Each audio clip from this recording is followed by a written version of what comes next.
안녕하세요. 배지 원장입니다. 자, 프리미엄 시간이죠. 자, 탐관오리행포 비판하는 작품들이 꽤 있었어. 워낙 많은 양을 차지하고요. 시험에도 자주 나오고 시험 문제 내기가 너무나 좋은 주제거든. 그러다 보니까 많이 나오고 있고요. 그런 와중에 모의고사에서 특히 아주 간간히 모습을 보이고 있는 오늘 산민 들어갑니다.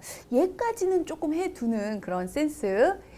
자주 나와요. 그러니까 센스 해두시면 매우 편할 거라고 생각합니다. 집중하고 필기하면 쫓아와. 자, 말에 내려서 인가를 찾아보니 누가 화자가요.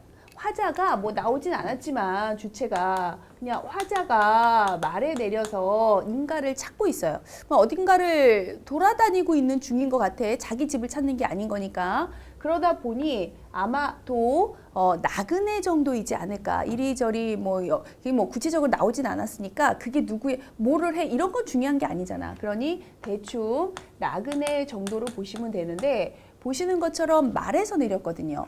일반적으로 형편이 어려운 이 시대에 고전 이 시대에 사실은 웬만한 나그네들은 걷지요. 말을 타고 다니기가 힘들지요. 그러니까 아마도 양반 신분이쯤 되지 않을까 싶습니다. 매우 중요한 건 아니지만 그래도 추론할 수 있는 내용이어서 제가 적어드렸어요. 그래서 이제 인가를 찾았어요. 찾아서 보니까 거기에 이제 아낙네가, 아까 한 부인이 있었는데 문간에 나와서 맞이를 해주는 거야. 이런 게 우리네 인정이잖아. 뒤에 보면 알겠지만 이제 유명한 작품이라서 뒤에 보면 알겠지만 워낙 가난하고 먹을거리도 충분치 않은 그런 집이야. 그래도 지나는 나그네가 뭔가 출출하고 좀 허기지는 것 같으니까 그래도 따뜻하게 아우 좀 쉬어가세요. 아우 앉으세요 하고 이제 먹을 걸 내주는 이게 바로 이제 우리네 백성들의 힘들더라도 고되더라도 따뜻한 인정이 보이는 그러한 부분입니다. 그래서 문과에 나와서 맞이해주면서 띠집 아주 쉽게 얘기하자면 초가집이거든요. 초가집 처마 아래 손을 앉게 하고 여기서의 손은 손님이란 뜻이야. 혹시나 여러분 헷갈릴까봐 제가 보라색으로 표시 한번 하고요. 손님이라는 뜻인데 여기서의 손님은 화자밖에 없지요. 화자가 인가를 찾아간 거니까 이게 화자를 의미하는 거야 라는 거 우선 알아두시고 손님을 앉게 하고 나를 위해서 밥과 반찬까지도 내어주는 거야. 여기서의 나를 위해 보이십니까? 이게 바로 같은 거죠. 요거 잊지 말라고.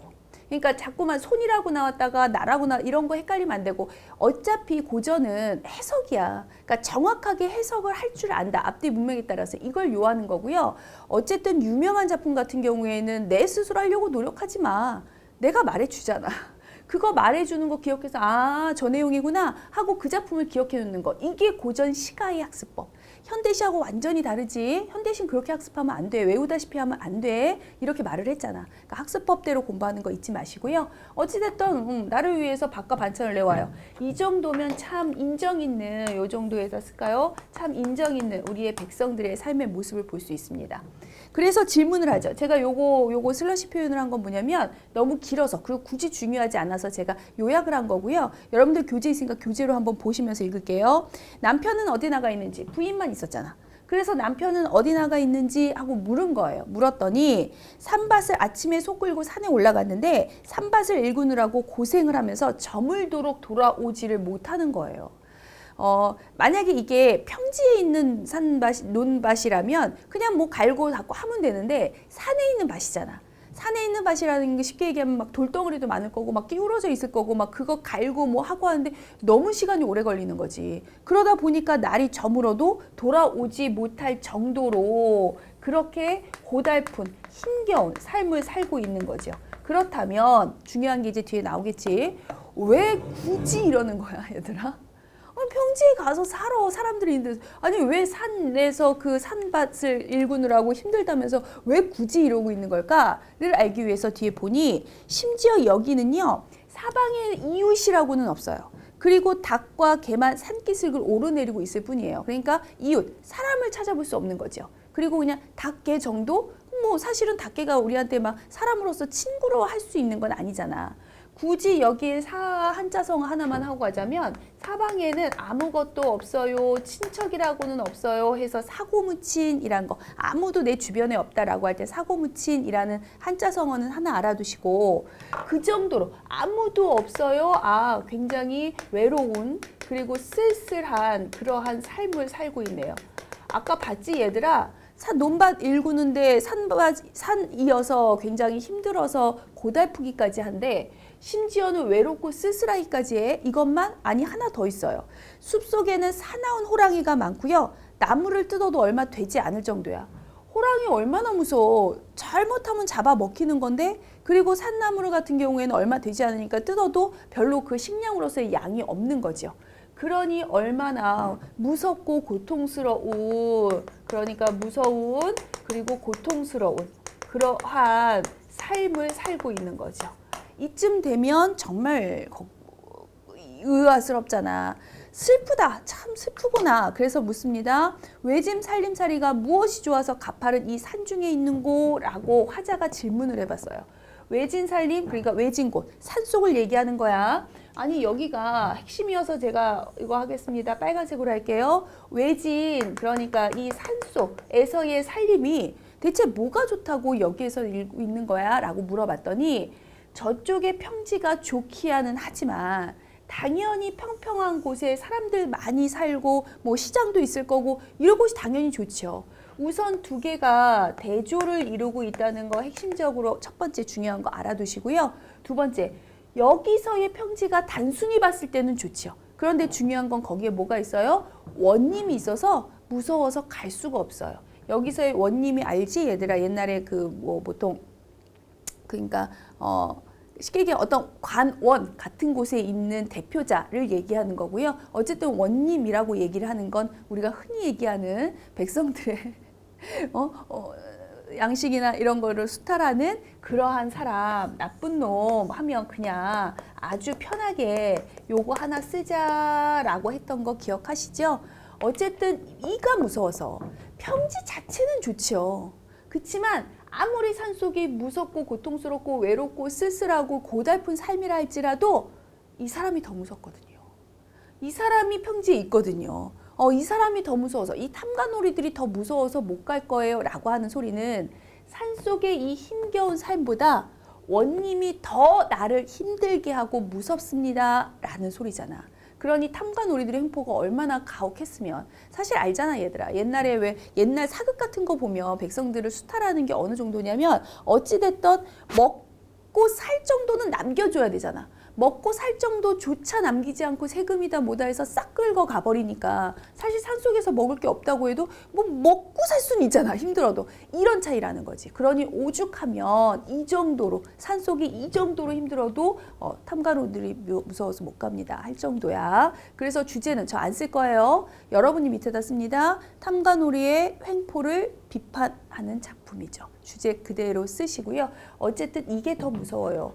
여기에서 그래서 왜 나온 말이 있잖아. 산속에서는 호랑이 있어서 호랑이 무섭죠. 하지만 호랑이보다 더 무서워요. 잡아먹히는 그 자체보다 더 무서운 게 탐관오리야. 이 가혹한 정치, 가혹하게 세금을 마구 걷어들이는 이런 행위를 우리는 우선 가혹한 정치, 여기다 쓸까요? 가렴주구라고 하는 한자 성어와 가혹한 정치는 가혹한 정치는요, 무서운 호랑이, 맹어호, 가정맹호, 무서운 호랑이보다도 더 무섭습니다 라는 한자 성어가 나오죠.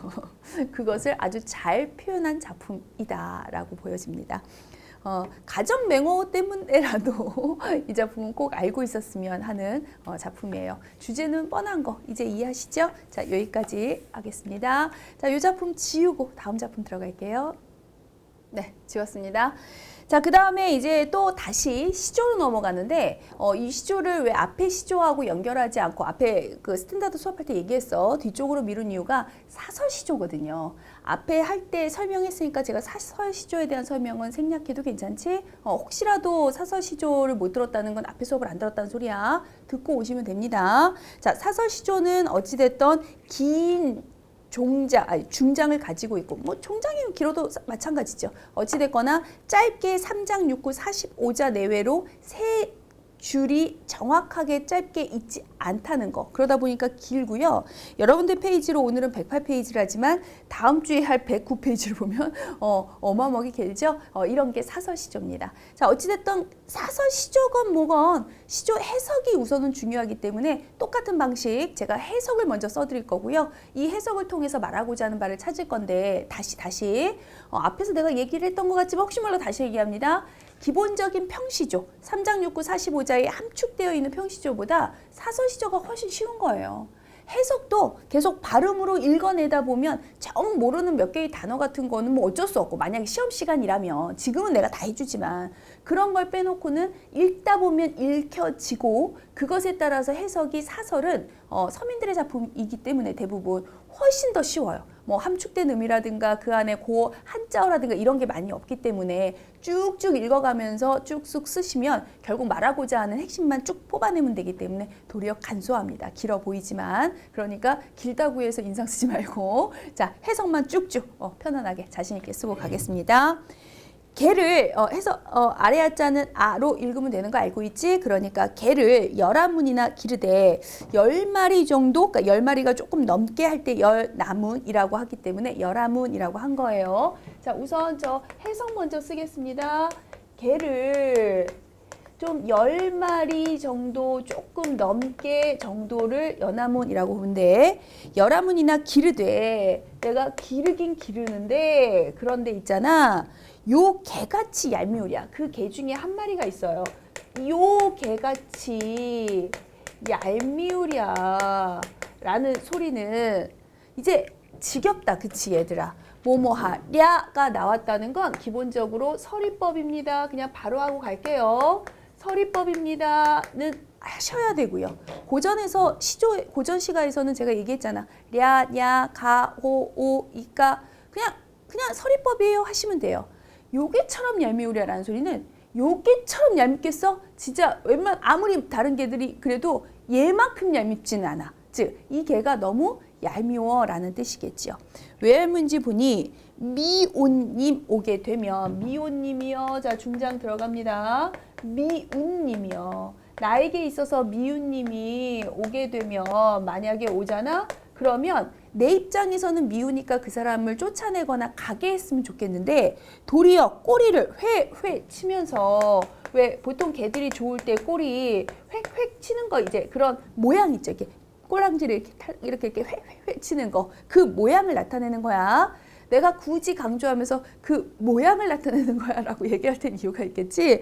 자, 회회 치며 띠락 날이 띠락 뛰어 그러니까 왜 이렇게 그런 거잖아. 바둥바둥 거리면서 이렇게 막 좋아서 막 매달리듯이 이렇게 뛰어 올랐다가 날이 띠락 내리 뛰었다가 이런 정도로 회회 치며 빼먹었어. 치며 띠락 그러니까 뛰어 올랐다가 날이 띠락 내려 뛰었다가 어떻게 하는 건지 알지? 꼬리 치면서 그냥 막 바둥바둥 뛰쳤다가 뛰었다가 이런 모습이라고 보시면 됩니다. 반겨서 내닫고 저 넘기 여기까지만 쓸까요? 반겨서 내닫고 아까도 얘기했지만 한자어가 많지 않기 때문에 그냥 발음되는 대로 쭉 그냥 해석 정도라고 생각하시고 하시면 돼요. 고운님이 오게 되면 그냥 제가 여기다가 바로 내릴게요. 고운님이 오게 되면 내 입장에서는 고운님이니까 되도록이면 이 사람한테 잘해줘서 이 사람이 여기에 오래 머물도록 하고자 하는 게 내 욕심이고 목적이잖아. 근데 걔가 짖어서 만약에 무서워 해서 님이 가버리면 내가 얼마나 싫으니. 그런데 이놈의 걔가 만약에 고운님이 오잖아. 뒷발을 바둥바둥 하면서 뒷발을 바둥바둥도 뭐 마찬가지로 이렇게 막 바둥바둥 되는 모습이죠.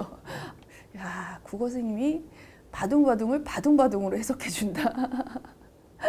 어떤 의미인지 알지 얘들아? 그렇게 왜냐면 모양을 나타내면 태우니까 무르락 나오라 해서 무르락이 아니에요. 무르락 물러났다가 나으락 앞으로 나아갔다가 라는 뜻이에요. 왜 보통 강아지들이 왜 누군가를 물고 싶을 때 많이 하는 행동 있잖아. 막 이렇게 막 경계하듯이 막 뒤로 막 좀 뒷발질 하면서 물러났다가 막 칵칵칵 앞으로 나갔다가 요런 모양이거든. 무락은 물러났다가예요. 해서 나으락 나아갔다가 하면서 이렇게 그렇게 아마 캉캉 짖어서 캉캉은 짖는 소리겠죠? 캉캉 짖어서 돌아가게 한다. 누구를? 여기다 쓸게요. 돌아가게 한다. 우리 님을 얼마나 싫겠어. 굳이 내가 모양이야를 얘기했던 이유 그런 것들이 많이 나오니까 요거 아까 내리듣다가 뒷발을 바둥바둥 요거 여기다 그냥 아예 쓰고 갈까요? 의태어죠? 모양이니까. 의태어든 의성어든 둘 다 합한 표현은 우리는 음성 상징어라고 한다. 요거 한 번 설명해 보고 갑니다. 막 중요해서라기보다는 어차피 표현상 특징 문제를 풀 때 계속 개념을 익혀야 되니까 나올 때마다 익히라고 제가 반복 설명하는 거예요. 여기 캉캉 의성어야. 그리고 역시 얘도 음성상징어야 라고 얘기를 해도 상관은 없는 거죠. 그래서 음성상징어가 많이 쓰였네. 그러니까 이 작품이 가진 또 하나의 특징일 수 있겠죠. 자, 어찌됐든 마지막 갑니다. 쉰밤이 그릇 난들. 그러니까 만약에 설사 쉰 밥이요. 밥이 쉬었어요. 그게 아주 그릇 넘쳐나.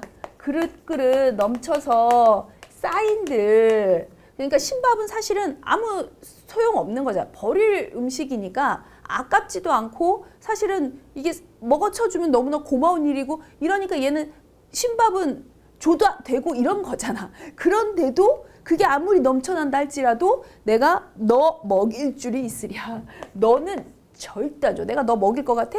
아무리 신밥이어도 그리고 심지어 얘가 넘쳐나서 남아 돌아도 내가 너 먹일 것 같아? 랴 서리법 이거 안 써줘도 되지? 알아서 하시고요. 너 먹일 줄 있어야 먹일 줄 있겠느냐 뭐 이렇게 해석하시면 됩니다. 그 정도로 네가 미워. 그래서 해석하시고 중요한 것 때문에 제가 빨간 펜 들었어요. 결국 이제 여기서 말하고자 하는 바가 뭐냐. 뭐 표현법은 표현법이고 그러니까 걔가 결론은 그거잖아. 내 걔가 내가 좋아하는 사람이 오면 도리어 짖어서 돌아가게 하고 그리고 미운 사람이 오면 도리어 그 사람을 반기고 그래서 이 걔가 너무 얄미워. 너무 미워. 심지어 밥도 안 줄 정도로 미워. 인데 이 내면에 정말 걔가 미울까요? 아니 바꿔서 얘기를 했어야 되는구나. 이 얘기를 왜 했을까? 부터 출발해야 되는 거죠. 우리 걔가 있잖아. 세상에 이 얘기를 한 이유가 상황을 보니 질문해 볼까요? 우리의 고님이 오셔요? 안 오셔요? 지금 안 온다는 거잖아. 님이 내게 오지 않는 거죠. 오지 않는 님에 대한 속상함이 있는 거죠.